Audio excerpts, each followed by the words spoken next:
Hello and welcome to this new video. Today I'm gonna build a stove, and I'm gonna build it with simple hand tools, and I'm gonna reuse material that I have. And what I have today is an old garbage bin that I'm gonna reuse. It's over 50 years old at least, and it has served its purpose, and now it's gonna get new life by being my new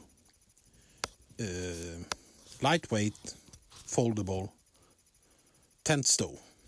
That's what it's gonna be. And when I do this, I do it with simple hand tools and a pair of power tools also. And this is just because sorry, I want to show you that you also can do this with a couple of simple hand tools and a couple of easy available power tools.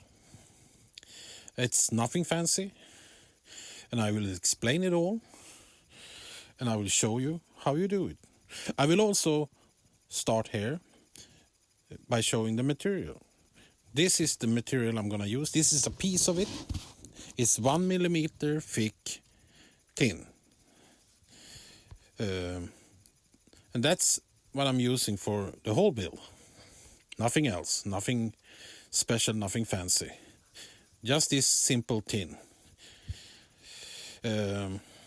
So I believe that's enough talking about that. Let's start by looking at the different tools we are gonna use.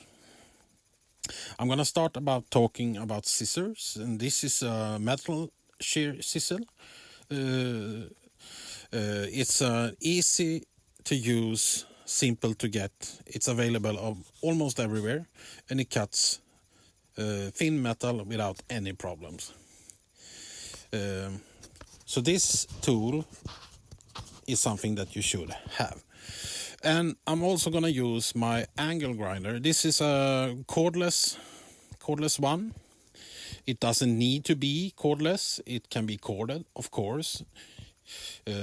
But you need some kind of angle grinder. Either, as I said, cordless or corded, doesn't matter. I use this because I have it lying around and it works for this. So I think it's fair that I use that one. You also need some discs, some cutting discs, and I recommend using the thinnest disc you can get hold of, and that's usually about 1 millimeter. There are 0.8 discs also, but I'm gonna use the 1 millimeter discs, and I'm gonna use this cordless angle cutter. You can probably buy them for cheap, both the scissor here and a grinder. Next, I'm gonna use a drill. This specific drill. This is a cordless one. You don't again need a cordless one. You can use a corded one. Doesn't matter at all. But I recommend you to buy good bits, good drill bits. They last longer and they are easier to work with if they are sharp. And the longer they stay sharp, the better it is. Even if you're just gonna cut metal like this is 1 millimeter, as I said. It's fairly easy to cut. I have already pre-cut some holes here just to test it out, and it works just fine. But I still recommend good bits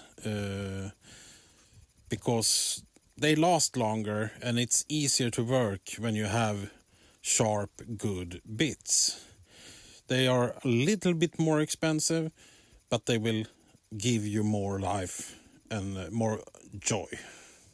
The next, we need some kind of rulers. These are metal rulers. There are different sizes, as you see here. But you should get one that has the correct length. That meaning the length you need to measure on your workpiece.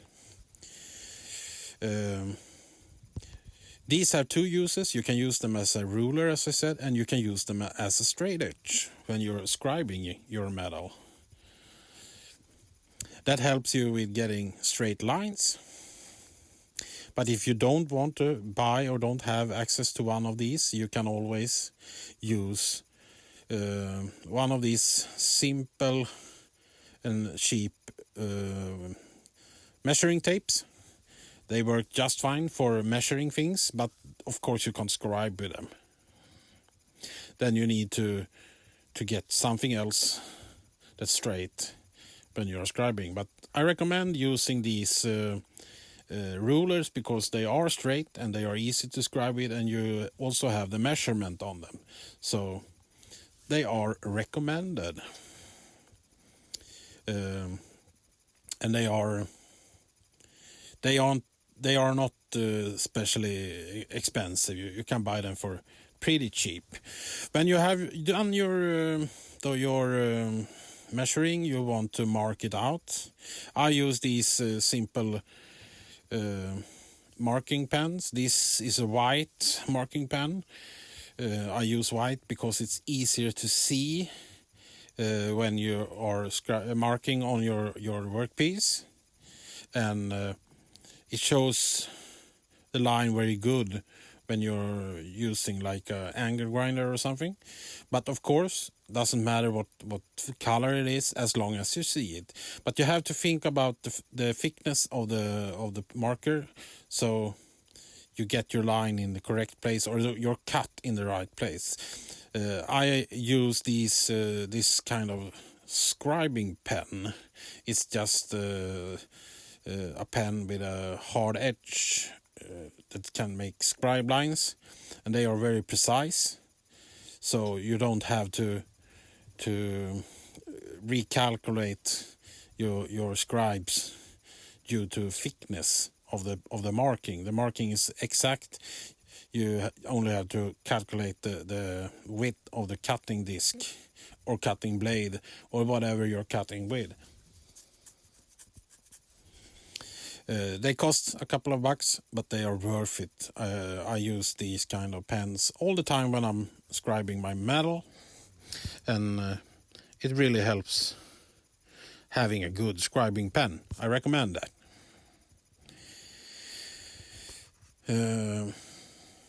You should also have some kind of, let's say, what's they called, tool for taking out your 90 degrees like this. This is I don't remember what they're called, but you put them like that and you get 90 degrees. Yeah, you see, 90 degrees like this, or you can even use them on the outside or inside, doesn't matter. It helps you when you're building to get your build a little bit straighter. So yeah, you don't need to have these, but they help out. Sorry for not remembering the name of them, but I probably put it down below here when I'm editing this. So let's recap here. You need some kind of cutting tool. I recommend having the scissors and the angle grinder, and you need a drill so you can drill your holes and some good drill bits. And you need some kind of ruler and a straight edge so you can do your scribes, and you need something to mark or scribe your work with so you have something to cut after.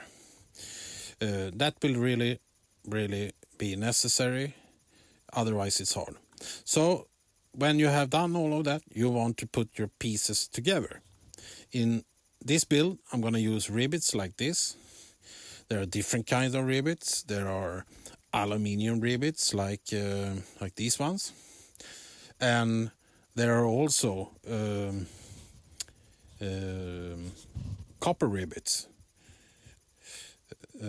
These aluminium rivets are good for about 600 degrees Celsius, and that should be enough. I have calculated that the inner temperature should not reach 600 degrees at the edges.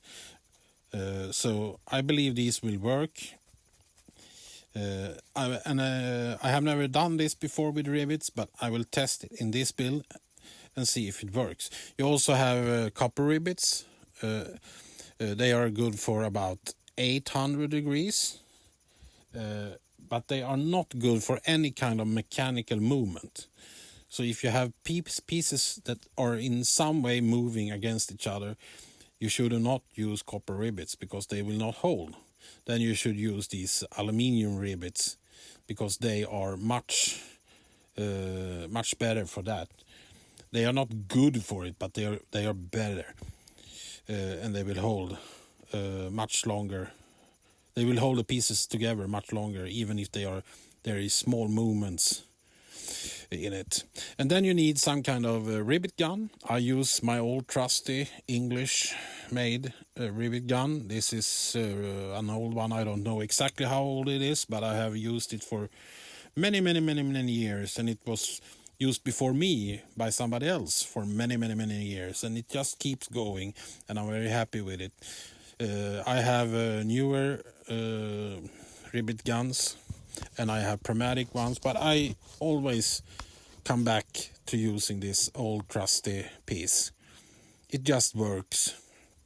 It does what it's supposed to do without any problems. You just change out these inserts in the top here, depending on the size of rivet shaft you're using. If you see here, there, and there are different sizes of rivet shaft. This is a little bit bigger, and then you have the smaller ones. You just change that end piece out depending on what size of rivet you are using. So this is all different kinds. You don't need to buy that. You just buy the sizes you need for the build, and that's it. That's about what we need to say about the rivets. There are also other kind of rivets I will use. I will use these nut rivets. That's a rivet with a built-in nut. This is a little bit of overcourse. You don't need this one. I'm gonna use it because I have it, but I don't recommend anybody to buy this just for this build. It's a bit expensive to do that, and you don't use it so much. So no, it's better to use ordinary nuts. Use loose nuts instead of these. The good thing with these rivet nuts is that the nuts is staying in place. It's holded in place by the rivet, and you place them with this gun. So you only need to keep track of the bolt. But as I said, it's not necessary in any way. You can use loose bolts and loose nuts just as well, because these are a little bit expensive to buy, and it's overcourse, as I said. So I recommend using just plain nuts instead. Then we come to braking. You need to brake your parts a little bit. There are edges that needs to be braked, and I have this commercial brake that I will sheet on. I will use that one for the most part of the build. But of course there are alternatives. You can use one of these, not these, this is just a piece. This is an old school ruler that you can use as a brake in a vise. This one is, I don't know how old it is, but it's really old, and it has no markings anymore. So it's not useful as a ruler anymore, but it's fairly thick and it's straight, and it works perfect as a brake edge, or whatever you should call it. And I will show you how you will use this one. You place, let's say this is the backside of your vise. Then you place this one on the against it like that, and then you take the piece you want to break and place it on the back side. And then you have the vise clamping from the back side, and then you break over this. Let's place it horizontally here like that. You break over the edge. You see the edge here, and then you take a mallet and then you fix the edge after you have breaked it. So the straight edge will make the straight break. That's why you need support all the way behind your workpiece. So then you take your hands and then you pry it over the edge like this until you get the right angle, and with the help of a mallet you can give it some taps to make it easier until you get this 90-degree angle that you want in this case. And yeah, that's pretty much how it works. Like this piece is braked in the brake, but it works just as fine to use one of these and a vise. And of course, if you don't have a vise, not all people do. So what do you do then? Well, you can use this brake just as good on a table. If you have let's say you have this tray here is the table. Then you take your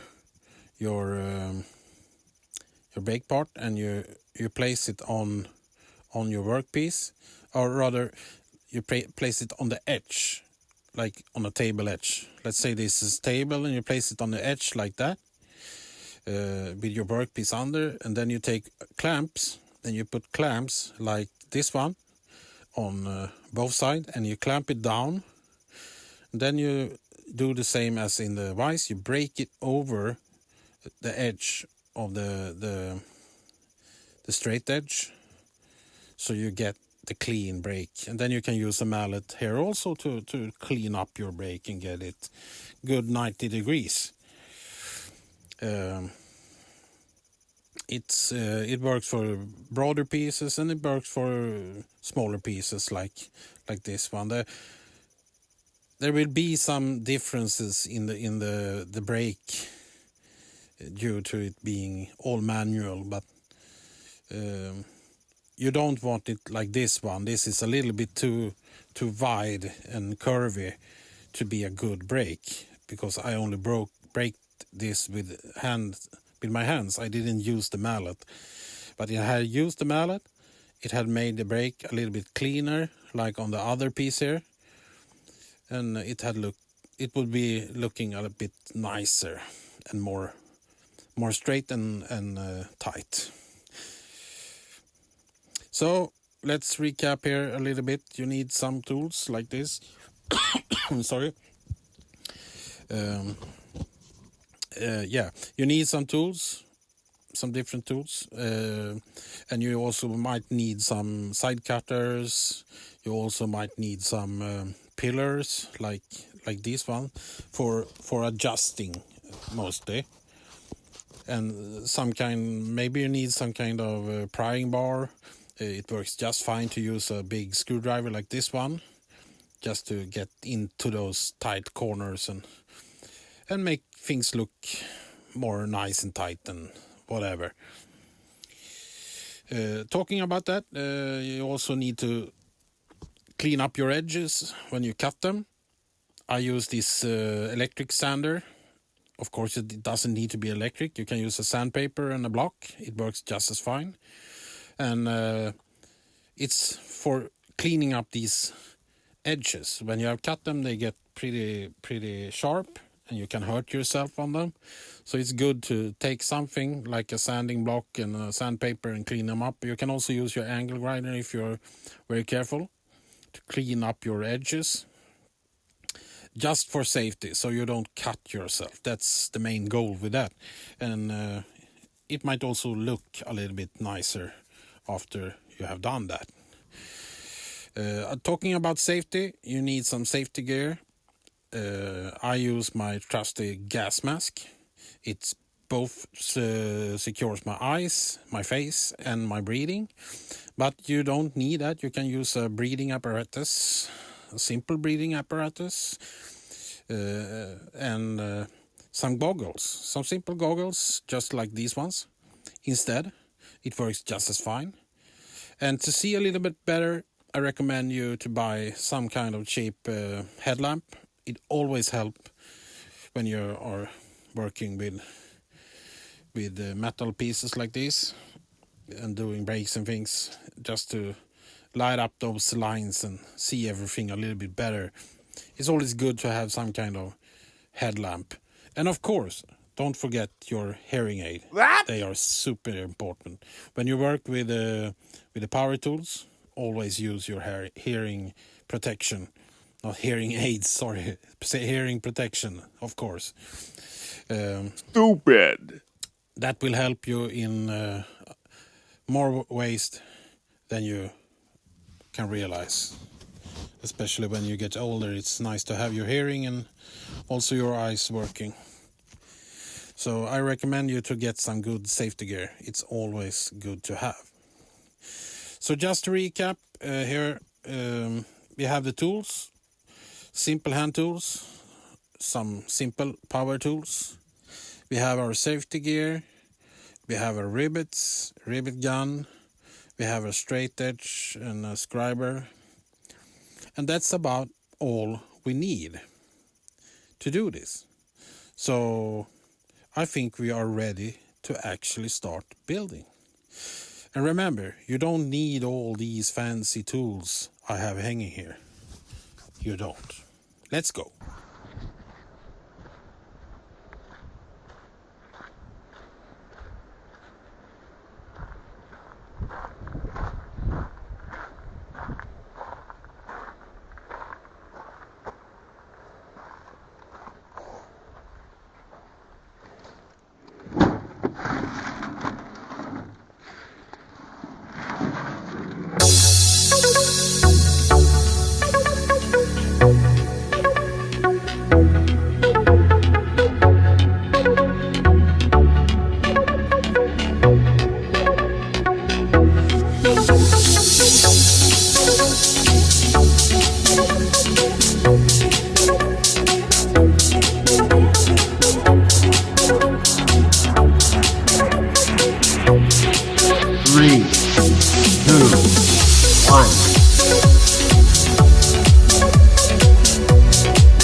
So now we are at the point where it's time to look a little bit about my progress this far and what I have actually achieved.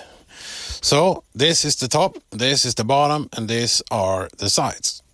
And as you saw me all marking everything out, on the bottom here I have the 18 rivets keeping these 3 supports in its place. These are copper rivets, and these supports I made by hand braking, but the bottom here I made in the brake, as you saw. So they are making this structure a little bit more rigid. That's the main purpose of them.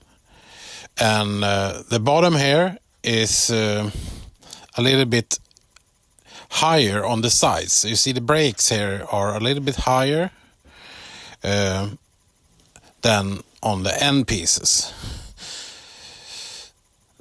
I'm just telling that. And the supports here are mainly just for giving the structure it's a little bit more yeah, you can see here it's not as movable as before. It gives the structure support. That's what I'm trying to tell you. And when you burn on the bottom here, it won't warp the bottom as much when you have these supports. And you can see they are not as straight as anything else that I have built on this, and this is because I made handbrakes on these. So that's the reason why they are a bit crooked. So, and on the sides here I have the rivet nuts and the bolts. This bolt is not the correct one, it's all too long, but here I have the correct one. It's a shorter one. It's not sticking out. It's stuck a little bit right now, but there we have it. So this is the lid. There is nothing fancy about that. It's just a hole in each side right now, holding it down with these rivets. You can see here's one and here's the other one. You could just as easily used just a bolt with a nut, but I have these rivets, so I use them. As you see here, the sides are foldable, and as joints here on the ends, I have just plain aluminium rivets. I planned for bolts first, but I will try these rivets and see how it works. And that's what makes it foldable right now.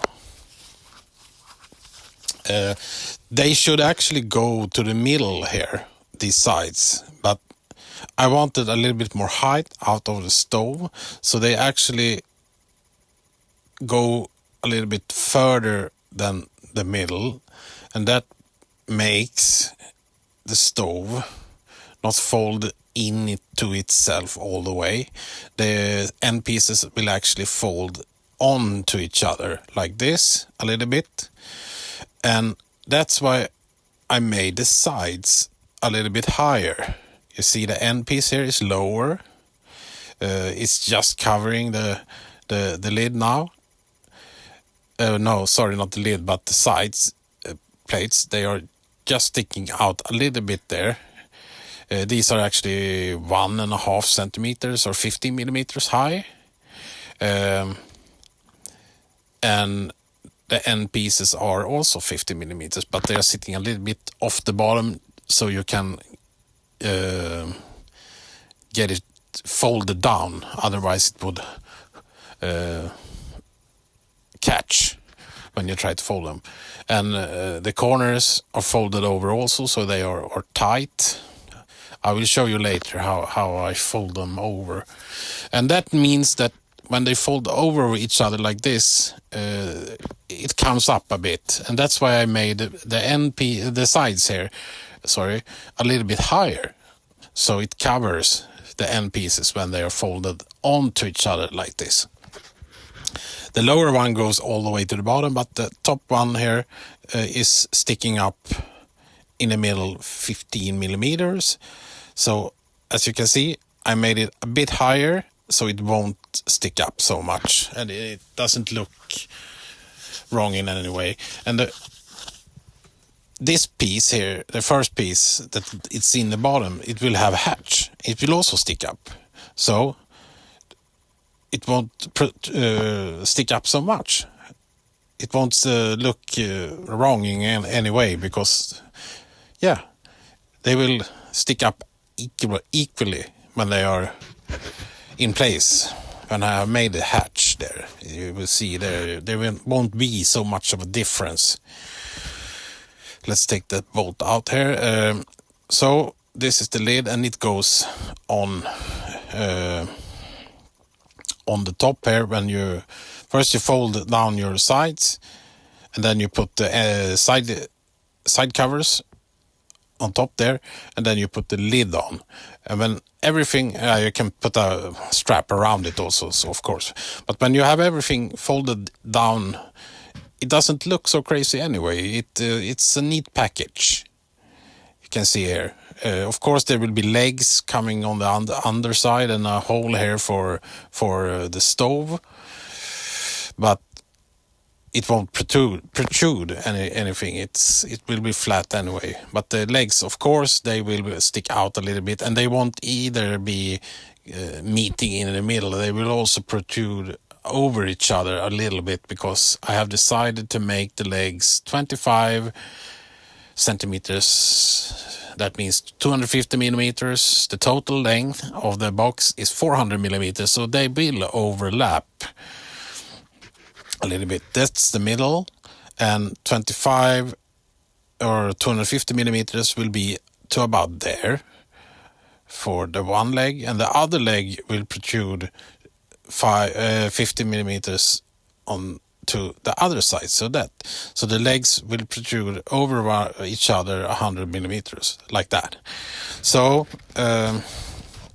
it will be a little bit thicker, but it's now very light. It doesn't weigh almost nothing, and of course I don't have the sides in here, but they don't weigh much. So this is about the weight I will have, and I'm very happy with it. It's a good weight. It's perfect for carrying in a backpack, and the size also is calculated for my backpack. So I wanted the weight and the size to be carryable in my backpack. So that's how I decided which size of box I actually wanted, both in height and in length and in width and everything. But the most important part is when you carry it in your backpack, it doesn't take so much room. It doesn't steal any unnecessary room in your backpack.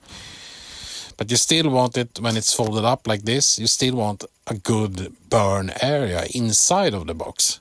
So it's a compromise you have to do. So let's start fitting the sides here. I have roughly cut them out. Now they need to be fitted in place and trimmed. So I will start with trimming down the edges here a little bit. Just a little bit. As I said many times before, when I've done things like this, it's easier to take a little bit at a time. You can always take material away. It's harder to put it back. So let's see here. Is it fitting? No, not really. I need to take a little bit more out of the other corner here. So let's see which way is best. I think this way is best.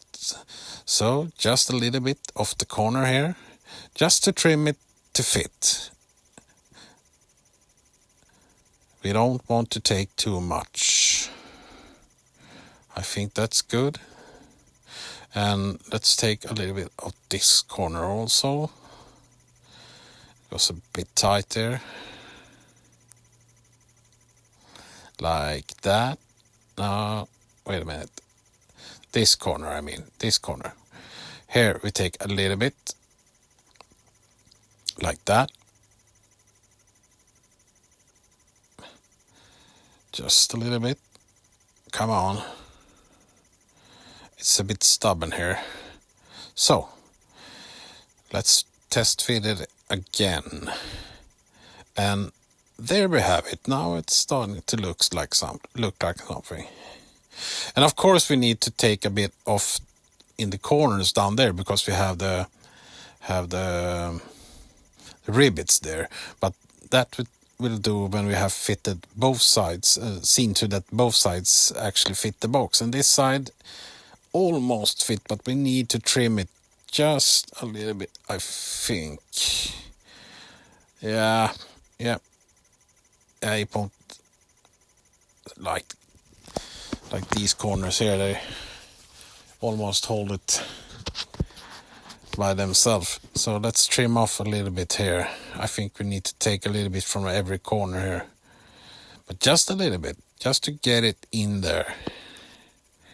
So let's cut this corner, and let's take some of this corner also, because there is an edge on the bottom and an edge on the top that makes it a bit tighter. so we need to trim it for those. Those are only 1 millimeter, so we just need to take about 1 millimeter off here.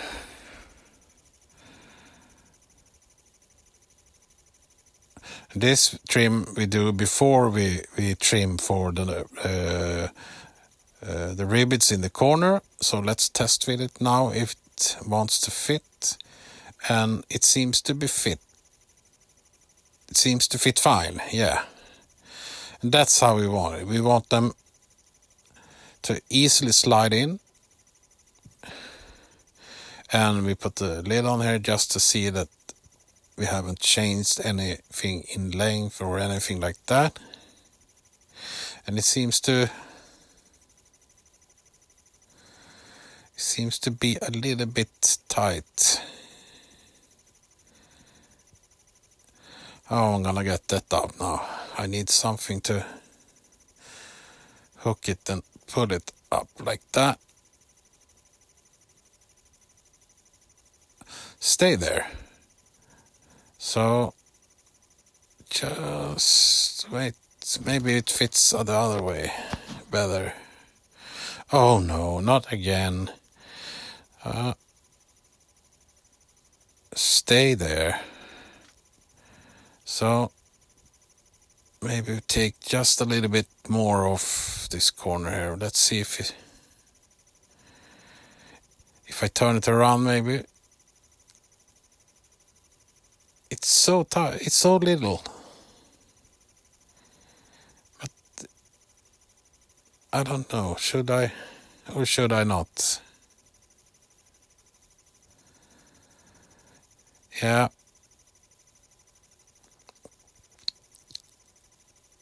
I probably should. Yeah, let's take the corners out here. I think these rivets here actually makes it a bit tighter. So to make this easy, I just place these sides underneath the rivets like that and let them rest against the other side. And then we mark them out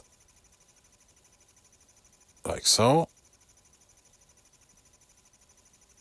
And now when we know where we have the actual rivets, I can cut. Wait, I need to take this up again here. I need my little lifter device. Where did I put it? There. So, come on, like that.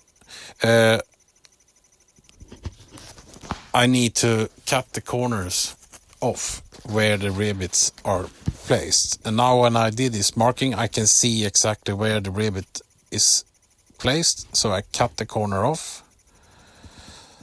like 45 degrees. Come on. Like that. And then I cut other corner off in the same manner. Like, come on. Like that. So now the corner are cut, and now we can test fit it again. Like so. And there the other one goes. Let's just turn it up like that. Stay there. Please stay there. So now you can see I probably need to trim a little bit more. Or no, I think that's good. Oh, and then the other one wants to fall, of course. So let's take that one out. So when now they are cut, and these are the supports that I'm gonna place on the inside, and they are gonna hold the lower edge in place.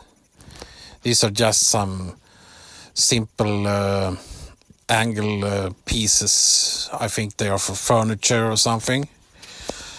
I don't remember where I actually got them, but you can buy them a little bit. You can buy them in any hardware store. They are just simple 90-degree fixtures of some kind. So I will place my magnet here in the bottom so I can get it straight, and then I place these small holders like that, and I will mark them out in the bottom. Let's see if we can get everything placed straight, and I need my lid here to just check that everything is good, like so. It fits just fine, and it seems to be fairly straight. Yes, like that. So when I'm done with the fixtures in the bottom, I will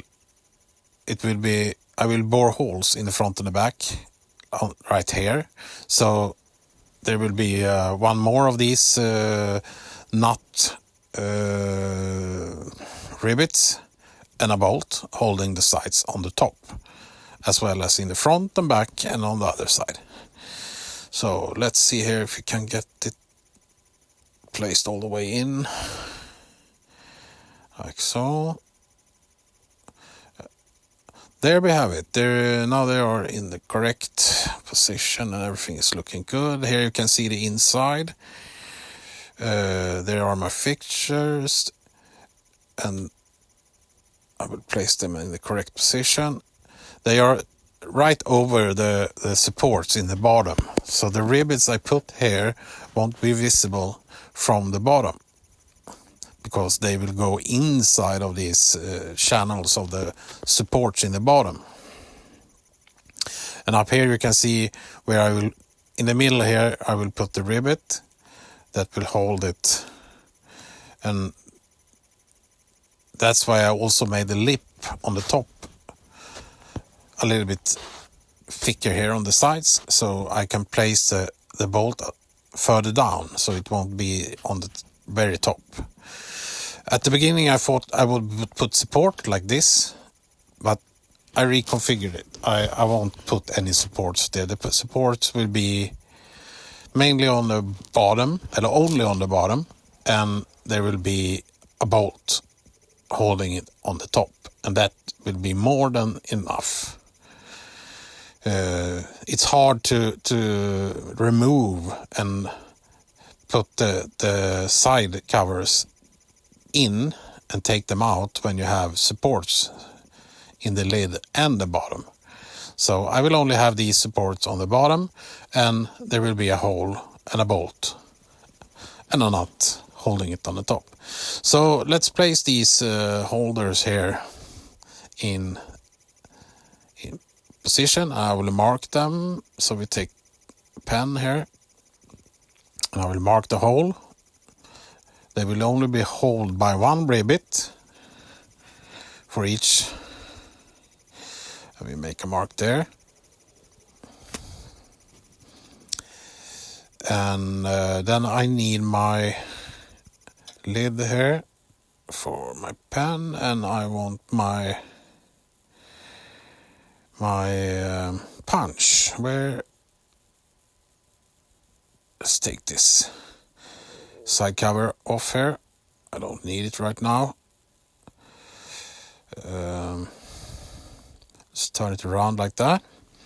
And now I need my center punch. Let's see, where is the center punch? Wrong. Here it is. Somewhere here. Here I have it, and I need a mallet or hammer.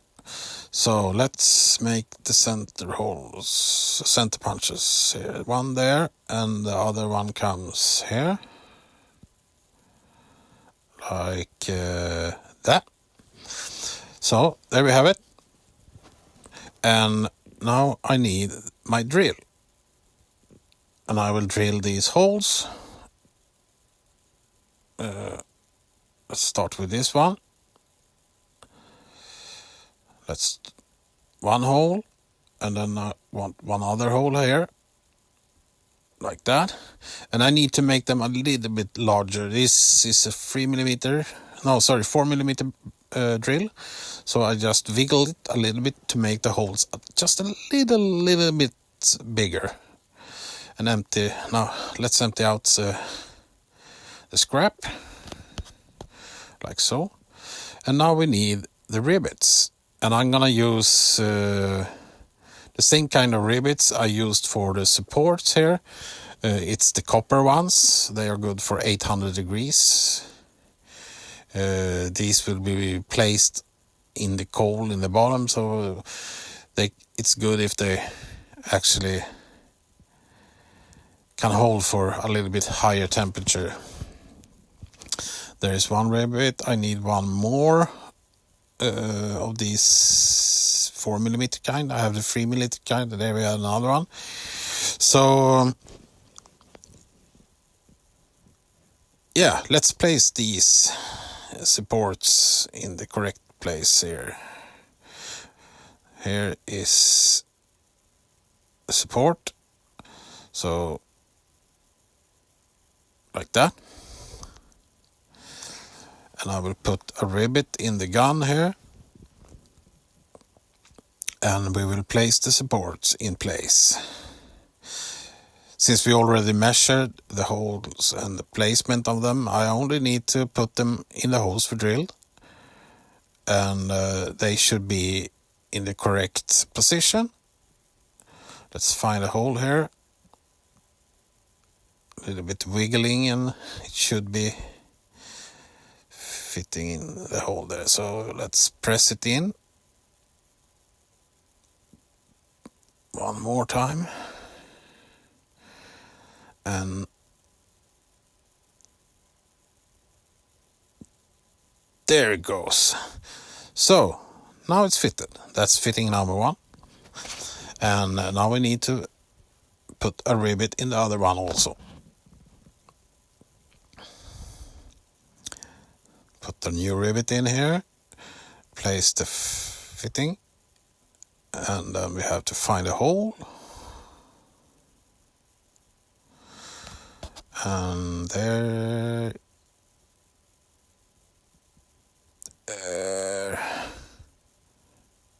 it goes. So we press it down, and there it goes. So there are two fittings in place now. Let's try the side cover on now. So you have to bend the cover a little bit back to get it on the outside, in the middle, and then the inside at the sides. And then you just set it in place like that. And if you need to adjust these, it's no problem, because they are pretty thin metal. So if you need the sides to come to press harder out to the outside, you just bend them out a bit, and if it's too tight, you bend them back a little bit. So it's fully possible to do some adjustment here to get everything to sit just right. And usually when I have put my rivets in like this, I take the mallet and I give them a little bit of a whack afterwards, and that sets the rivets and makes them hold a little bit better, and also makes any burbs sticking up disappear. So that's one side, and of course I will do the other side, but I don't think I need to show you once more how I did it. So I will make this in speed mode, I think. But it's the same process. There is some trimming, there is some cutting and drilling and fitting, and I will return with the results when it's done. Yeah. I'll be back in just a minute. So here we have it. Sides are on, supports are sitting there, and everything is looking good. And we have a complete box with both sides fitted. And here you can see the results. There are the 4 fittings in the bottom and the sides, and it works just fine. You can take them off like this with no problem. And as I said before, it's easy adjustable. You just adjust these so everything fits just fine. And yeah, I also have to bore the holes in the top here and on the lid so I can fit them. I can secure them, on the top also in all 4 places here. But this went very good, and you just place them in place like this, push them down, and then the sides just folds up like that, and it holds them just fine. It's not necessary to have the top securing bolts, but it will prevent them from falling in. As you see here, it's a bit tight. I will adjust these just a little bit like that, so it would fit. And then we press the sides on like that. No, the gables up like that, and there we have it. They are there, and everything works just fine.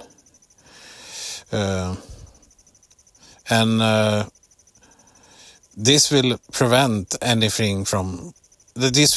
the bottom from coming in. It can't flip in like that.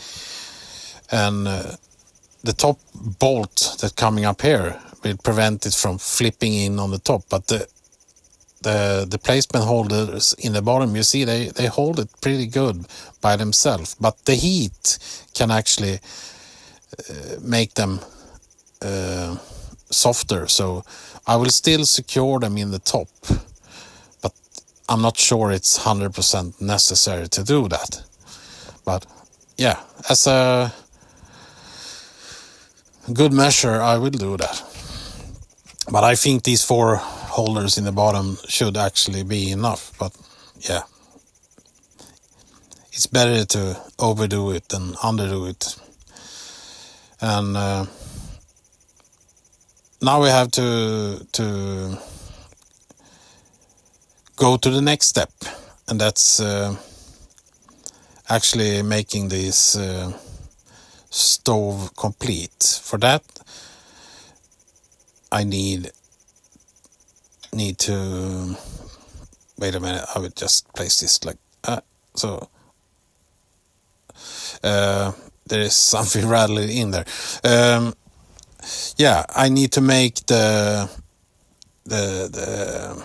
bolt holes on the sides up here and on that side also.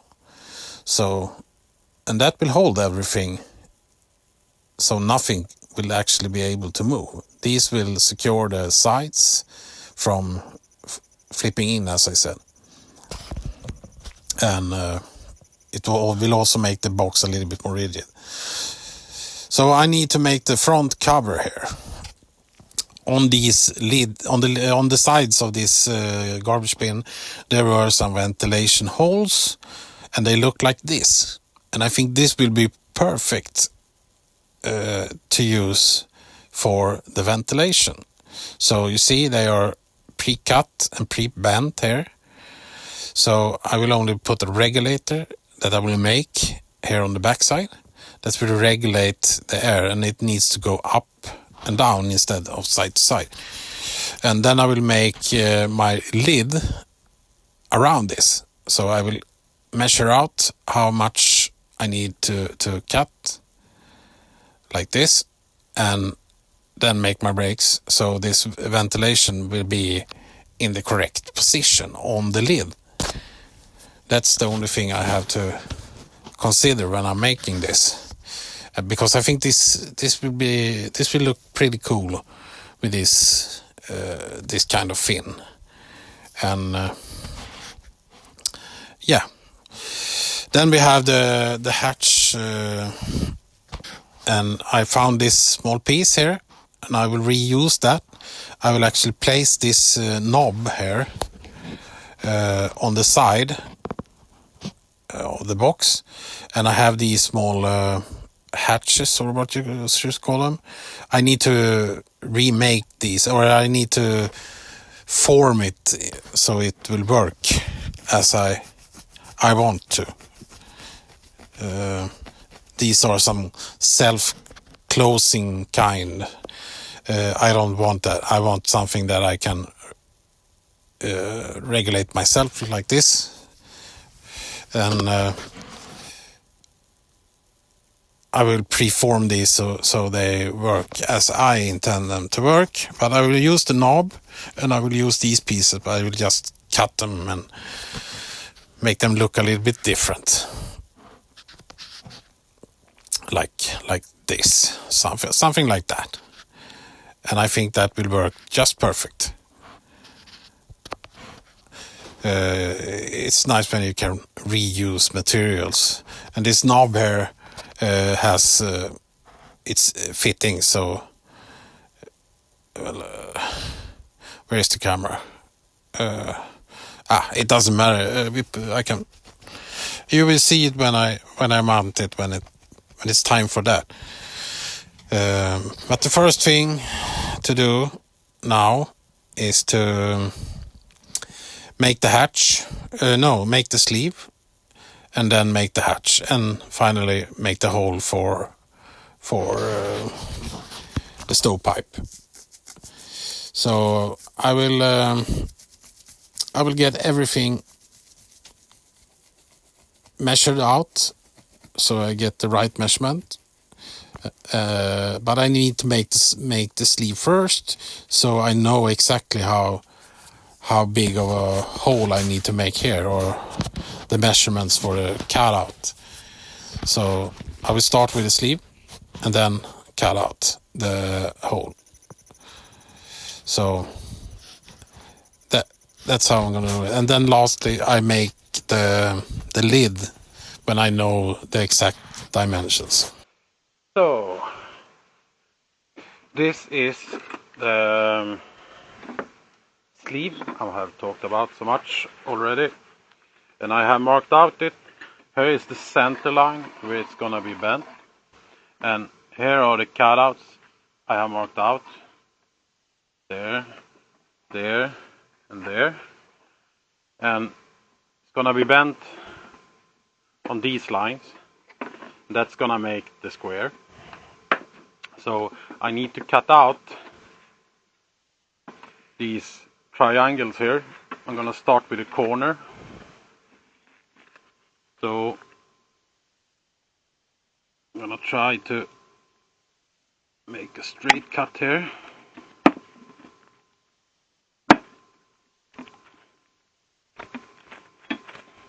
Like that. There we have the first cutout. Now it's for the next one. These are gonna be a little bit more tricky.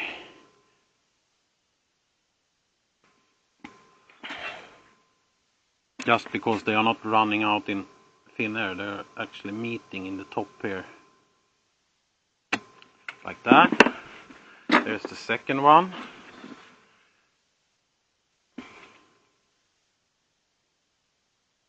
And here goes the third one.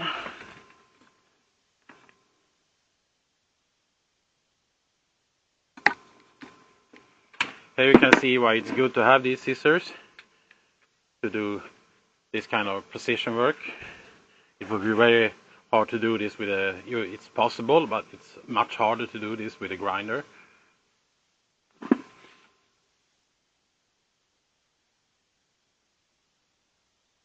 Having the scissors makes this a much easier job. It's a little bit like cutting in hard paper.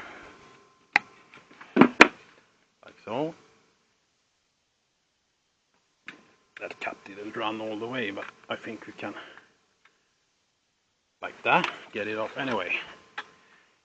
And then we have the last one on this side. So it goes right there. And there we have the cutouts. It's cut out in the ends and on each bend line here.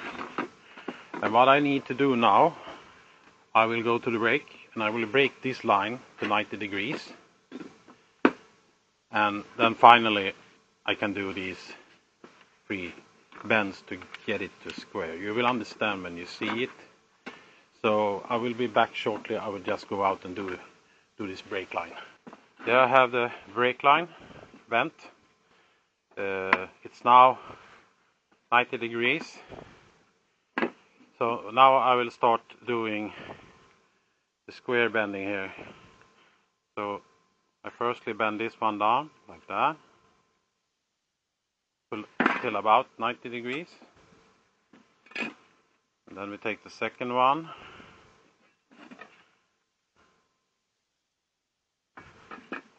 Also to about 90 degrees like that. And then we do the third one to about 90 degrees.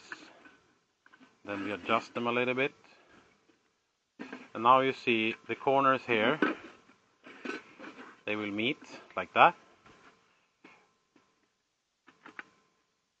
And now we have the square opening for the hatch. And these will be ribbeted down with 3 holes. I will bore 3 holes in each one of these. And it will be ribbeted in place. And this corner will be an upper corner, like that. And that will just be held in place. Like that. And when the rivets are there, it will be sturdy. And the hatch will go over this. The next part I will start making is simultaneously the hinge, and I will also start working on this hatch.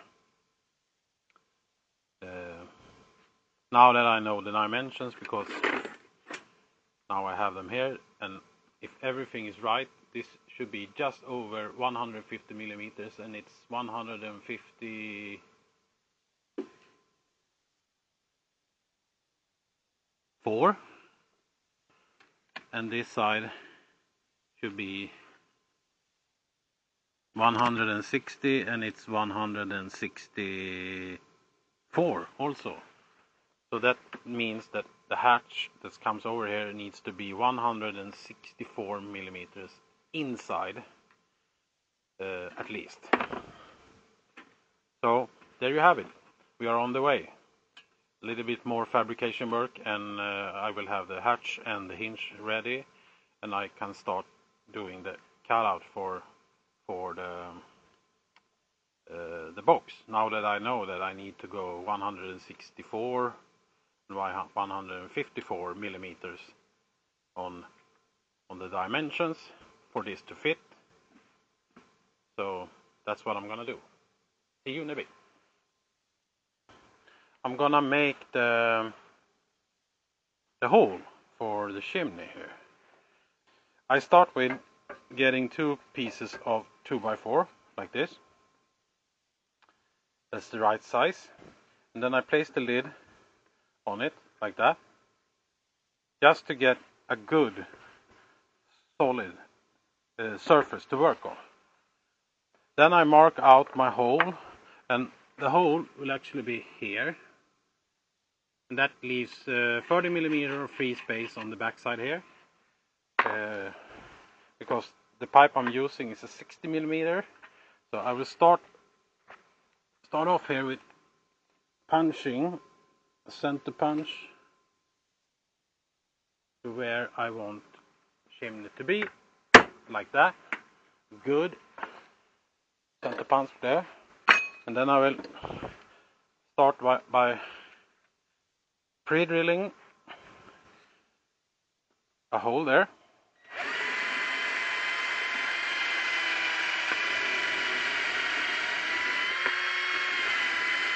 Like that. just a small hole, and then I take my ruler and I do some measurements here. I know that the pipe is gonna be 60 millimeters. So what I do is I put the hole at 30, and then I mark at 60, and I mark at 0. That's how big the hole is actually gonna be. Then I take another machine here, a driver, like that, and then I take some, these are metal sheet screws for holding down roofing, and I go somewhere in between here, and these are self-tappers.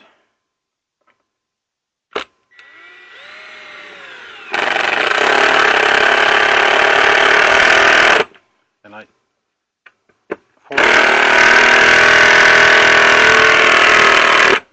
force them down like that.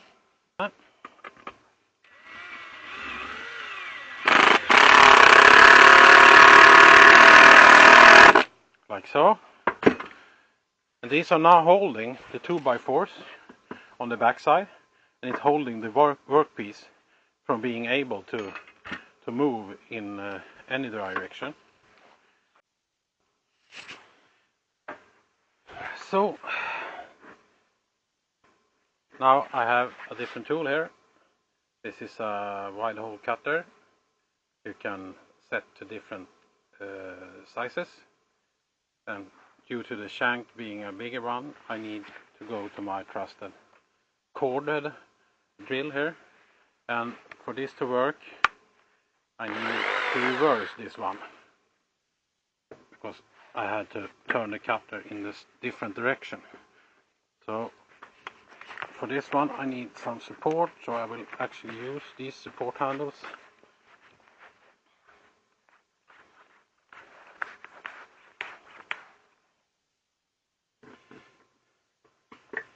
This can be a bit sketchy.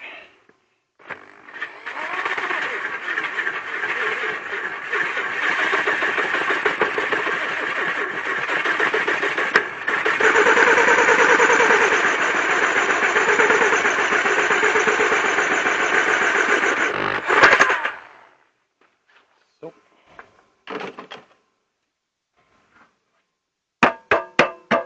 there you have it. Perfectly round hole. So here is the actual tool. This is a cutter. It's sitting in this part. There is a screw there that you can adjust the height of it. And there is a screw over here, so you can adjust the width of it.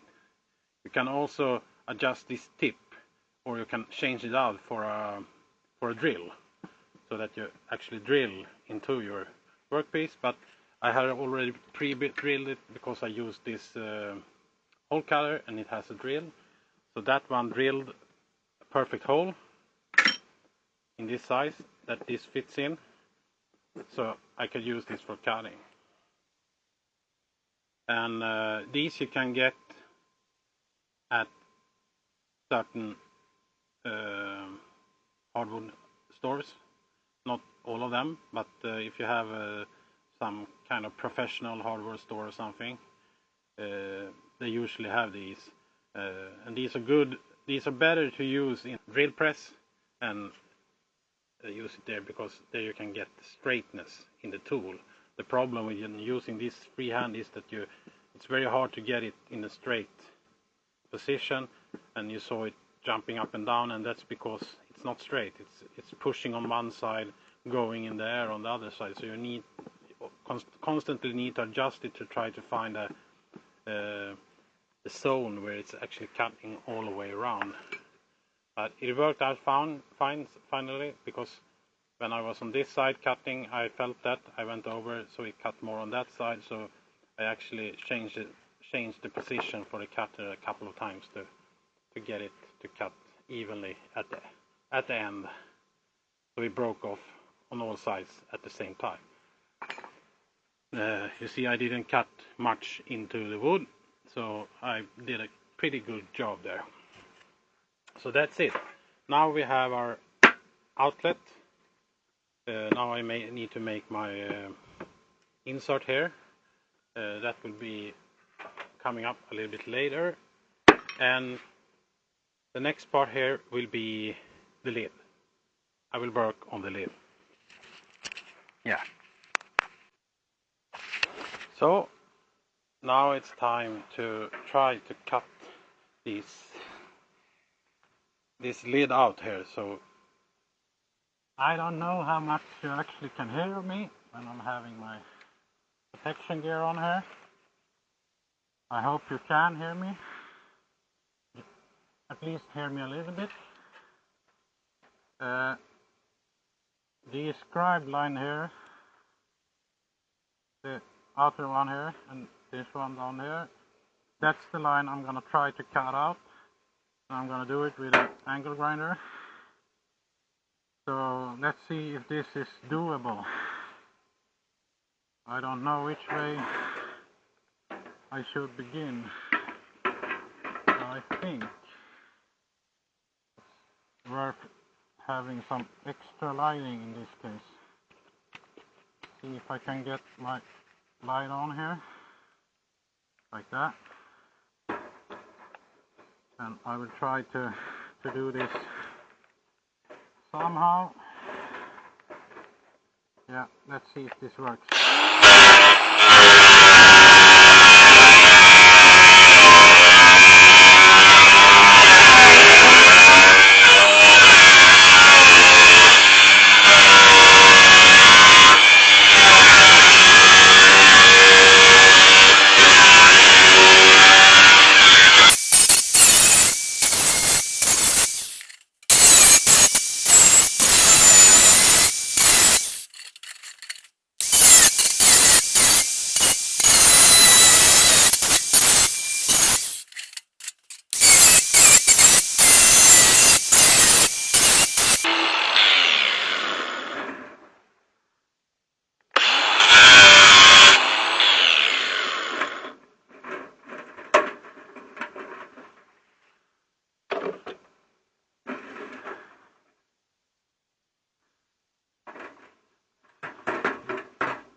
So that was it. I believe we have success. The only way to know if it was success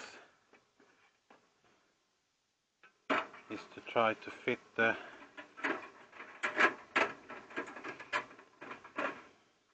sleeve. Yes, it really seems to be a success. And of course the sleeve is not going from the outside, it's coming from the inside, so it's gonna be sitting like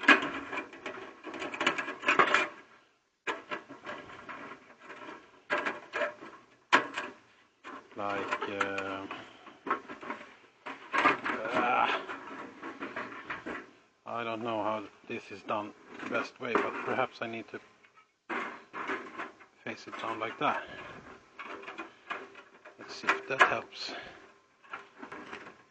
Like so, there it is. Now it's in. And I think I will use this support here to hold it a little bit better so it doesn't drop down. So there you can see. Now it's in, and it's gonna be riveted down all the way around. And right now the hinge is gonna go on that side, and this locking pin is going on that side with a locking arm there. So we are in a good way here, I think. There's enough room. This locking pin is actually going to stick out a little bit, but that doesn't matter as long as I the rivets will fit there. That's the only thing that's important, so it will be locked in. And here is more than enough. This is too wide. This is, I believe this is 20 millimeters, if I'm not wrong. Let's see if I'm wrong or not. No, this is actually 25 millimeters. So this is all too wide. It's only gonna be 1.5 centimeter. That's 15 millimeters wide. So this is 1 centimeter too wide. But that's just for showing you where it's going. So there's gonna be the hinge there, and then the other part of the hinge is gonna sit on the lid like that. Then we're gonna have the actual lid over here, and then we're gonna have the locking pin over here. And when this is made to fit as it should, it will be sitting like that. There will be a hole here, and that will be sitting in the lid, and this will be cut off like so, and these will be taken away, and there will be a small pin to hold on here. So that's how it's gonna look. So now we have the sleeve. I have the locking pin here. The next part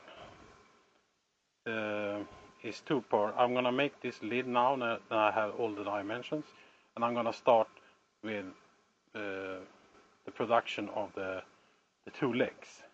I need those also. So that's the next thing. See you in a bit.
Well, I'm at the point where I'm gonna start mounting the legs. I have made some bits and pieces here, prepare them. So I'm gonna mount everything, and then I'm gonna mount the legs on the box. But I'm gonna do this in speed mode, so you don't need to see the slow process here. So let's go.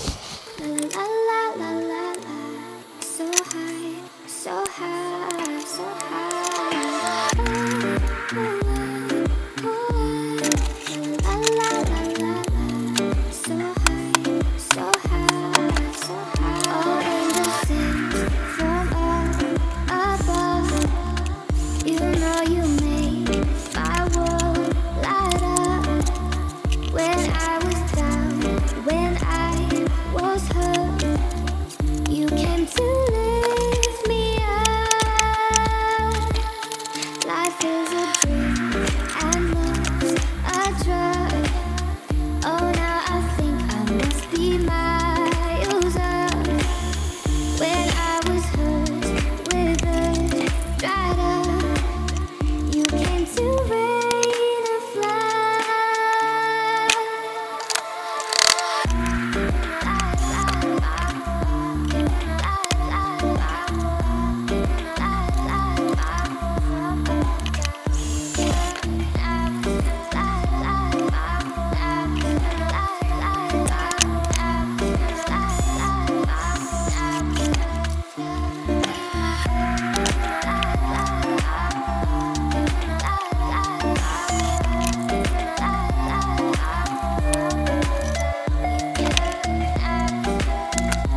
Well, then the legs were mounted. Now I'm gonna fit these sides in. I'm gonna do the cutouts for the rivets I put on the sides. You can see them down here. And I need to make some space on the side covers here so they will fit over those rivets. That was all. We go back to speed mode now.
As you can see here, I already started with a hatch latch.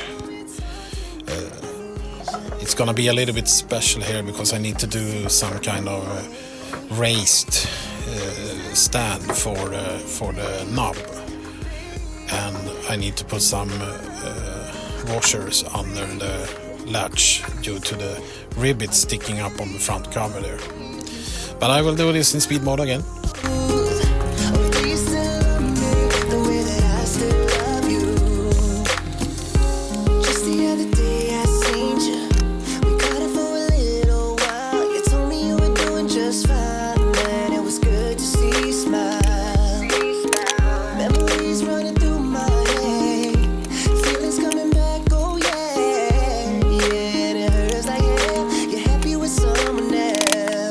I try to stay on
Now I'm in the process of building the stove sleeve. I already cut myself a piece of pipe. This was the only pipe I had in the right size, so it's pretty rusty, but that doesn't matter because they will get rusty anyway. But it's not rusted out in any way, it's surface rust, and there is still thick material here, and it fits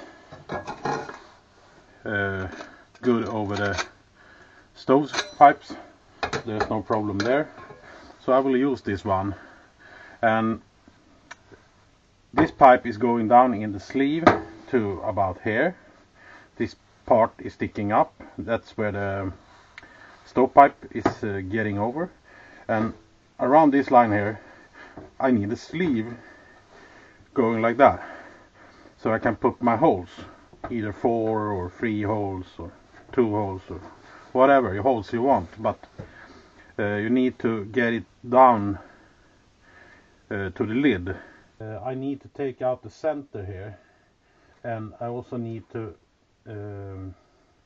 find the size for the ring. It should be big enough, like a couple of 2 centimeters maybe, so I can get the screws in between.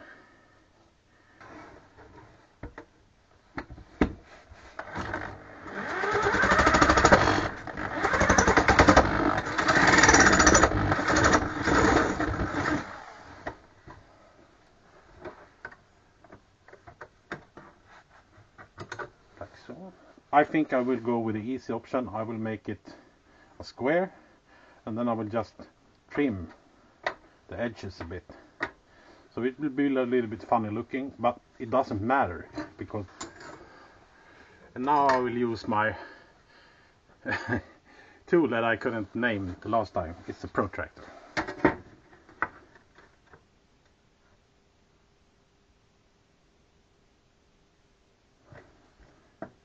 Try to get as straight lines as possible. It's not the straightest piece I ever have cut out, but that doesn't matter because this is not a beauty contest in any way. This is more for function. So here you see the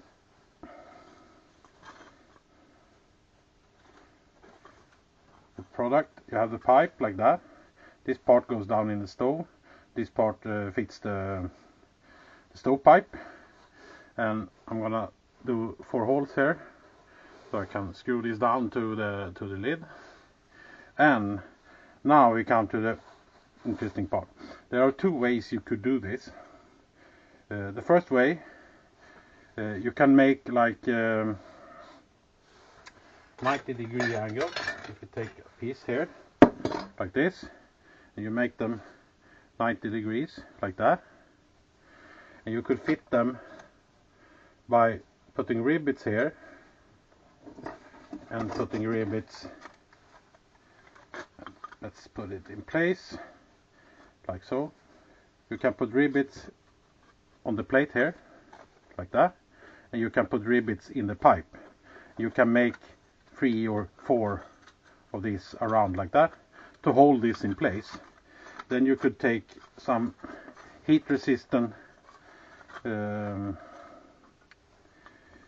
what's it called, sealant or something, maybe JB weld or something, put in this small crack here around to seal it, to make it smoke tight, and that would work. That's one way to do it. That's not the way I am going to do it, because I have a welder, so I will cheat on this one, because I don't want the sealant or JB weld or anything. I have nothing against the method of connecting it with holders like this. That's no problem at all, but I don't want to, I don't even have any sealant for right now, so I will weld this instead. I will take the TIG welder and I will put a weld, or maybe the MIG welder, I don't know. Let's see what's easier. And I will try to weld this. It will be pretty hard because, as we already have said before, this is a 1 millimeter thin, and that's very easy to melt. This, I believe, I haven't even measured it, so I'm not sure. But to be sure, we can measure it. Yeah, this is a 2 millimeter thick pipe.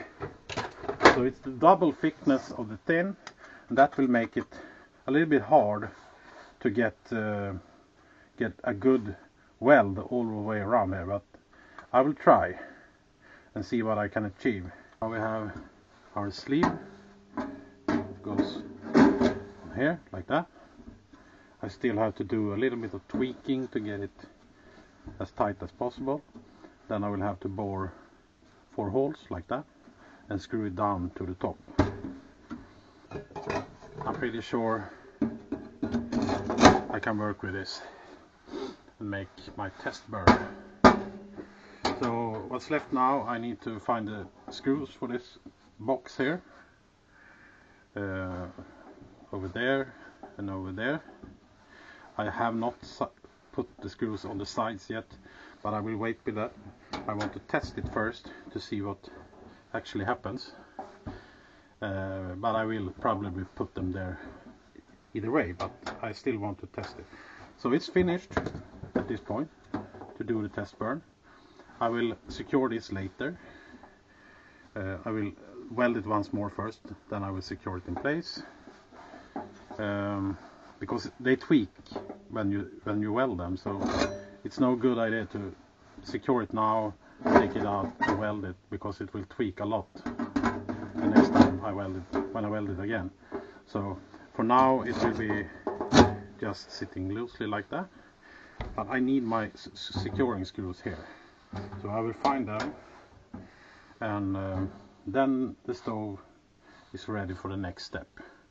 But this video has actually gone very long now, so I will round it off here by saying that if you're still here, I thank you very much. I appreciate you being here with me, watching me building this stove.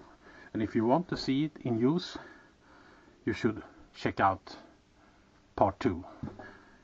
There I will do the test burn, and I will also do a camp if everything goes as planned. Otherwise, if there is some problem, I need to tweak the problems, and then I can do my test camp. So thank you for this time, and I hope to see you in the next one. Bye!